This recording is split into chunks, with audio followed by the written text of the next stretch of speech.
Right. So we're a Boulder, Colorado company. People relate to us in the outdoor endeavors. People are bringing their cannabis with them for various things. So we're trying to really hone in on the outdoor lifestyle and kind of fit more like an REI type. From MJBulls Media, it's the Raising Cannabis Capital Show.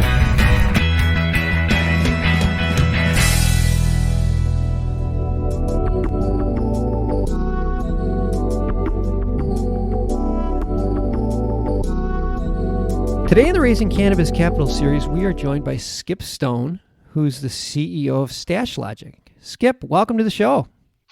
Thanks, Dan. I've been following your podcast for a while, so it's an honor to be involved. Oh, we're happy to have you.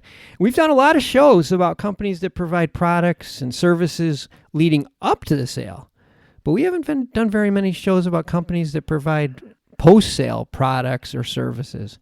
Let's start there.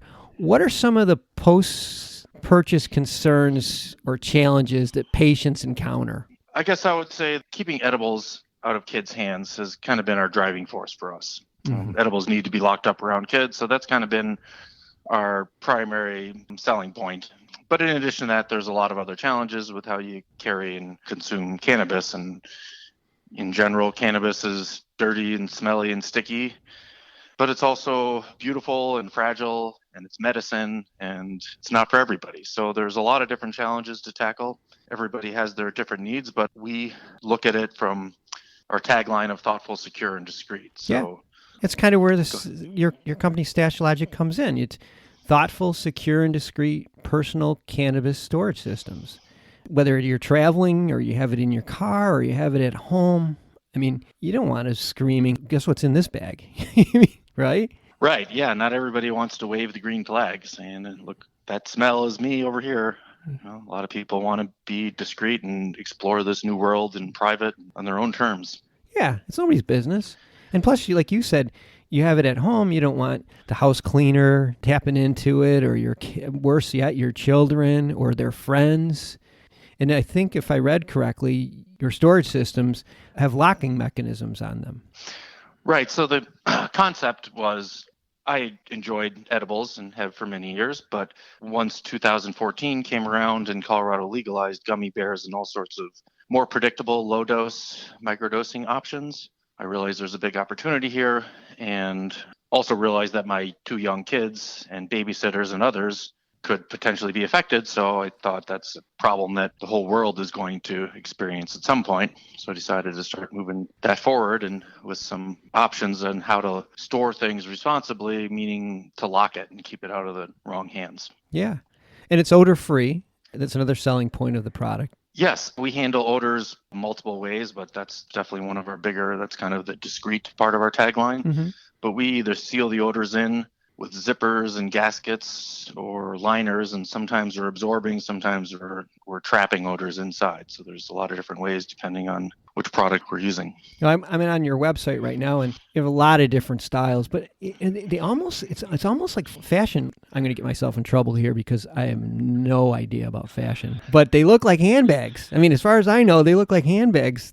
So originally our products are probably most known for our storage cases, which they are travel bags, but they're also used for at-home use, and that's a great use case for our products, and that's probably where we got our most traction. But we know that there's a lot of different opportunities. People are traveling, people are going for a night in the town, maybe they're going to visit their in-laws, maybe they're just going to work or riding a city bus. How do you tackle all of these challenges? One product isn't going to fit everybody's needs. So again, they're very stylish, but very discreet. It could be anything. It's not screaming what's inside on the outside of the handbag or the carrying case. Right. So we're a Boulder, Colorado company. People relate to us in the outdoor endeavors. People are bringing their cannabis with them for various things. So we're trying to really hone in on the outdoor lifestyle and kind of fit more like an REI type image, less of like a Prada type fashion, more going for what we think people are using these things for is hiking and biking and things that are out and about. It's definitely got the Boulder vibe to it. My daughter goes to CU, and so I'm there quite a bit. It's definitely got that sort of vibe to it. It really is cool. Now, let's jump forward. You've been doing this for a few years now, and I had a chance to look at your financials, and a couple things just jump right off the page at me. The biggest one is you guys are cash flow positive with really big profit margins. That's impressive for a young company.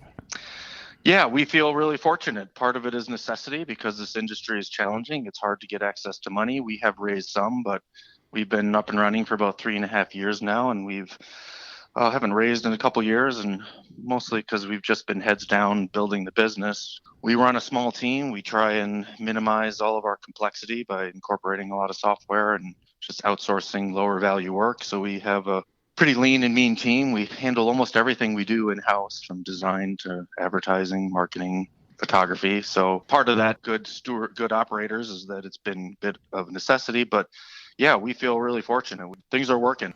I'd say I was looking at the ROI that the seed round investors are getting is great. They must be psyched. Yeah, a lot of that was friends and family. We have a co-founder and then a couple other more regular investors. But yeah, they are happy with our progress. Obviously, we're cash flow positive. We don't need to raise money, but we see a big opportunity here. So we want to grow much quicker, and it's going to take a while if we have to do it organically. Industry-wide is a land grab, and you're a first mover. And in order to gobble up market share right now, it makes sense that this is the time to start your Series A round, and you're launching it.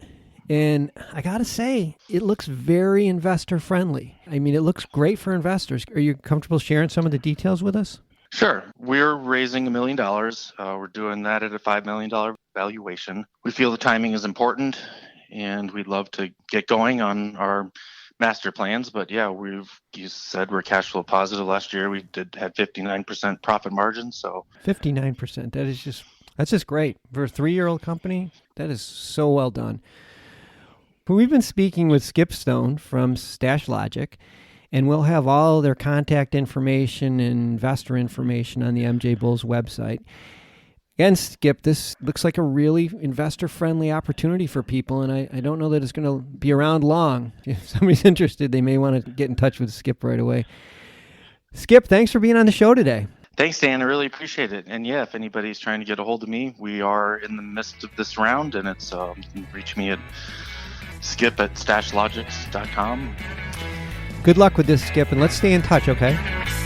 Sounds great, Dan.